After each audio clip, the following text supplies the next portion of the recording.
नमस्कार दोस्तों। जैसा कि बहुत ही ट्रेंडिंग और लेटेस्ट और वायरल समाचार चल रहा है कि शेख हसीना को फांसी की सज़ा सुनाई गई है। फांसी की सज़ा, इतना बड़ा अपराध और इतना बड़ा फैसला कैसे सुनाया गया और किस अपराध में इतना बड़ा फैसला शेख हसीना को सुनाया गया, इतनी बड़ी सज़ा। सुनिएगा कि बांग्लादेश में शेख हसीना को फांसी की सज़ा सुनाई गई है। उन्हें मानवता के खिलाफ अपराध का दोषी पाया गया है।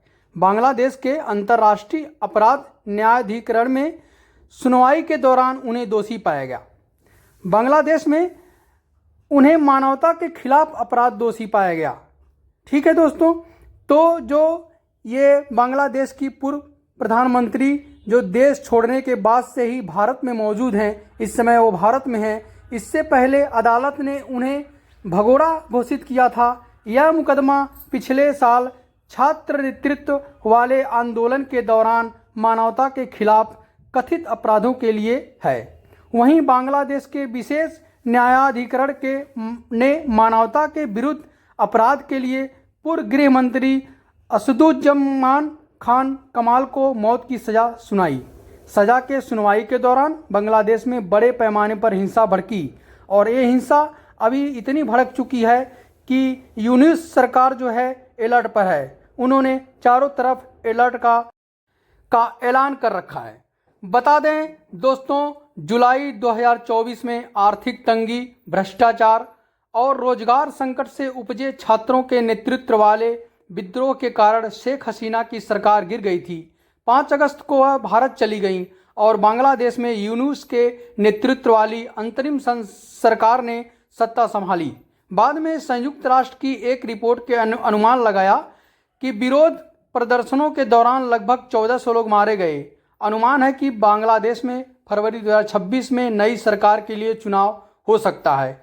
तो दोस्तों, अब ये सवाल उठ रहा है कि बांग्लादेश में जो है शेख हसीना को सजाए मौत की सज़ा क्यों दी गई, ऐसा क्यों किया गया। शेख हसीना ने मुकदमे में शामिल होने के लिए भारत से लौटने से इनकार कर दिया है।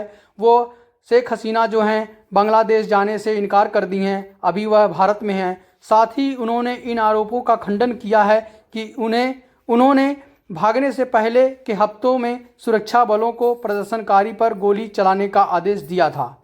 तो दोस्तों, अब ये तो बात साफ हो गया है कि शेख हसीना को फांसी की सज़ा सुना दी गई है। किस अपराध में इतना बड़ा फैसला लिया गया है, ये भी बहुत मायने रखता है। ठीक है, तो कोई भी कानून जो है ऊपर नहीं है। शेख हसीना ने कहा है कि कोई भी कानून से ऊपर नहीं है। शेख हसीना की सजाए मौत पर बांग्लादेश के चीफ एडवाइज़र यूनुस जो हैं वो हैं और शेख हसीना के खिलाफ मानवता के विरुद्ध कथित अपराधों पर जो है फैसला सुनाया गया है। मानवता के खिलाफ अपराध में वह दोषी करार की गई हैं, उन्हें मौत की सज़ा दी गई है। इस पर अब बांग्लादेश की सरकार चला रहे यूनुस का बयान आया है। तो दोस्तों, इस तरह जो है यूनुस ने कहा कि यह फैसला पीड़ित परिवारों के दर्द को मान्यता देता है और दिखाता है कि न्याय व्यवस्था दोषियों को सज़ा दे सकती है। समझ रहे हैं।